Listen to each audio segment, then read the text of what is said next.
राजस्थान चुनाव परिवर्तन यात्रा खत्म होते ही जारी हो सकती है। बीजेपी के उम्मीदवारों की पहली लिस्ट, जानिए पार्टी का पूरा प्लान। आगामी विधानसभा चुनाव को लेकर बीजेपी की ओर से निकल गई 4 परिवर्तन यात्राओं का 25 सितंबर को समापन होगा। इस मौके पर नरेंद्र मोदी चुनावी जनसभा का सघन नाद करेंगे। वहीं अब सियासी गलियारों में यह चर्चा है कि बीजेपी पीएम मोदी के दौरे के बाद अपने उम्मीदवारों की पहली लिस्ट जारी कर सकती है। इससे पहले भी परिवर्तन यात्रा से पूर्व बीजेपी ने संकेत दिए थे कि यात्रा के बाद ही उम्मीदवारों की लिस्ट जारी होने की संभावना है। इसको लेकर भाजपा ने राजस्थान की 48 विधानसभाओं को चिन्हित कर कैटेगरी बना, जहां उम्मीदवारों की घोषणा करने की संभावना। 48 विधानसभा सीटों के उम्मीदवारों की किया चिन्हित। आगामी विधानसभा चुनाव को लेकर भाजपा पहले चरण में चिन्हित की गई ए और डी कैटेगरी की विभिन्न विधानसभा सीटों पर अपने उम्मीदवारों की घोषणा कर सकती है। संभावना है कि जयपुर में 25 सितंबर को पीएम मोदी की सभा के बाद बीजेपी कभी भी यह लिस्ट जारी कर सकती है। इसके लिए बीजेपी ने ए कैटेगरी की 29 और डी कैटेगरी की 19 सीटों के चिन्हित किया है। इन सीटों पर उम्मीदवारों के नाम पहले चरण में जारी किए जाएंगे। बीजेपी की ए श्रेणी की 29 विधानसभा सीटें जो बीजेपी का गढ़।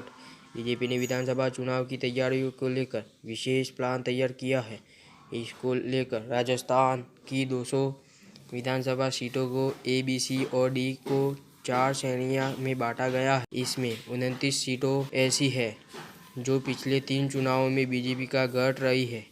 इनमें बूंदी, कोटा दक्षिण, लाड़पुरा, रामगंज मंडी, झालरापाटन, खानपुर, आसिर, भीलवाड़ा, उदयपुर, राजसमंद, बीकानेर, रत्नगढ़, फुलेरा, विधाननगर, मालवीय नगर, अलवर, अजमेर उत्तर, अजमेर दक्षिण, ब्यावर, नागौर, सोजत, पाली, बाली, दूरसागर, सांगानेर, सिवान, भीनमाल समेत विधानसभा की 29 सीटों शामिल हैं, जो लगातार पिछले 3 चुनावों से बीजेपी का गढ़ रही है। बीजेपी के लिए 19 विधानसभा सीटें जो कमजोर रही है। बीजेपी के प्लान के तहत राजस्थान में 19 ऐसी विधानसभा सीटें हैं जहां का रिकॉर्ड बीजेपी के लिए कमजोर रहा है।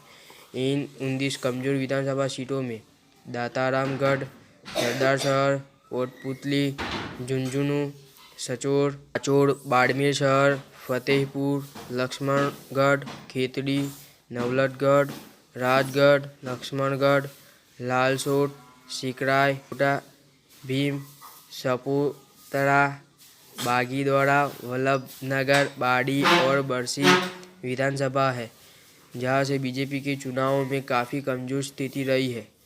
ऐसी स्थिति में कयास लगाया जा रहा है कि बीजेपी से सितंबर के अंतिम सप्ताह या अक्टूबर के पहले सप्ताह तक इन 19 विधानसभा सीटों पर भी अपने उम्मीदवारों के नाम घोषित कर सकती है, जिसके कारण यहाँ के उम्मीदवारों को चुनाव प्रचार करने का पर्याप्त समय मिल सके। केंद्रीय चुनाव समिति की बैठक में लगेगी पहली लिस्ट पर मोहर। पीएम मोदी की सभा के बाद यही प्रयास लगाए जा रहे हैं कि बीजेपी सितंबर की अंतिम सप्ताह या अक्टूबर के पहले सप्ताह में ए और डी कैटेगरी की अपनी 48 विधानसभा सीटों पर पहली लिस्ट जारी कर सकती है। संभावना है कि पीएम की सभा के बाद दिल्ली केंद्रीय चुनाव आयोग समिति की बैठक हो सकती है, जिसमें राष्ट्रीय अध्यक्ष जेपी नड्डा की मौजूदगी में राजस्थान के प्रदेश अध्यक्ष सीपी जोशी, नेता प्रतिपक्ष राजेंद्र राठौड़, प्रदेश प्रभारी अरुण सिंह, प्रदेश चुनाव प्रभारी प्रहलाद जोशी और पूर्व मुख्यमंत्री वसुंधरा राजे की मौजूदगी में चर्चा की जाएगी। इसके बाद बीजेपी की पहली लिस्ट जारी होने की संभावना है। हमारे चैनल को सब्सक्राइब एंड बेल आइकन को जरूर प्रेस करना।